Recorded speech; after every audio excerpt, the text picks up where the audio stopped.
Hey everybody, welcome back. Today we're going to talk about the top 5 things you don't want to miss while visiting the Grand Teton National Park. Let's do this.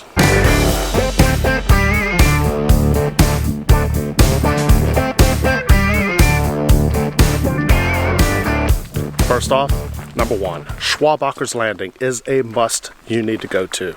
Let's say you get there and the very first day you have good weather, go straight to Schwabacher's Landing. Or go straight to Schwabacher's Landing the very first day that you do have good weather there. If you go down to that road, and it's right off of Route 26, right on the main corridor there. Can't miss it. Well, there actually is a little sign, a little brown sign, I put it on there. Because you don't want to take an RV down there because the road is actually very curvy.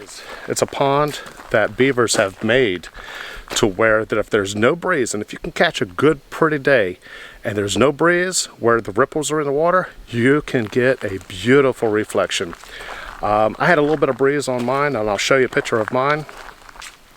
And but there's some photographers, very professional photographers, go down there and they just wait. It's a beautiful shot. It's actually the shot that you actually see on a lot of magazine covers. Number 2 is go down to Moulton Barn. It's right there off of Route 26. Let me see, I think you turn, I think there's a road right off that says Mormon Row. I'll put that picture on there as well too. And there's some barns lined up there. One of them is called the Moulton Barn, built with the inspiration of the mountains behind it.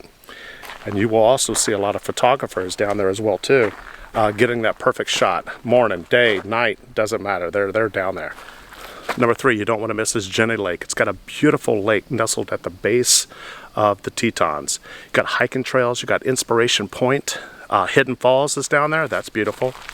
You can also take a ferry to go across to make it a little bit faster for you versus hiking around Jenny Lake. I believe if you hike around Jenny Lake, I believe it's 7 miles that you're adding to your day. Some beautiful hikes over there. Inspiration Point, beautiful hike. If you want to overnight hike and do some backcountry camping in a tent, Cascade Canyon has some nice hikes there as well too. That is very beautiful. Also in Jenny Lake, you have a lot of water activities, canoes, paddle boats. Another area that you don't want to miss, number 4, I put, is Antelope Flats Road. It's right there off of Route 26. It is covered with sagebrush, which is also called mama sage. The sagebrush out there is very valuable to most of the wildlife out there. I mean, it's all over the place. It actually, when it has heavy snowfalls, the sagebrush actually peeks through and pops through the snow, so the antelope and the pronghorn, which I'll put pictures of pronghorn here, can continuously feed throughout the wintertime. But if you go down to Antelope Flats, you can actually see bison, pronghorn deer, and there you can see that the pronghorn deer all throughout is always feeding on the sagebrush, or mama sage is what they call it as well. But bison, you can always see bison through there as well too. Now, if you want to see wildlife, number 5 is Moose Wilson Road. This is serious. Moose Wilson Road, it's called the Moose Wilson Corridor Road. But the amount of wildlife on that road is amazing. Here's the thing as well too about Moose Wilson Road. It's so popular, it's so nice, you're pretty much guaranteed to see black bear or to see much wildlife. Moose Wilson Road was closed for the entire trip that I was in the Tetons. But the Moose Wilson Road was closed to where the Tetons was connected to it. If you go around and go to the town of Wilson and come in the back way, you should be able to experience about 7 miles and still be able to see bear.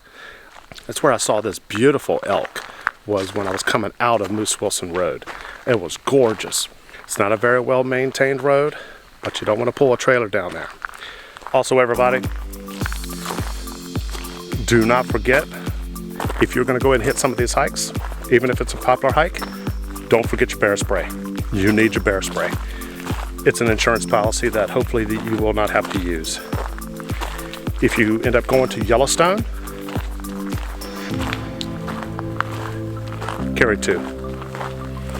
If you're hiking in grizzly bear areas, carry 2. Remember, wait until they're 15 feet from you and then shoot it off for a 2-second blast. I hope that you like this type of content. Hit a like and subscribe. and I'll see you next time.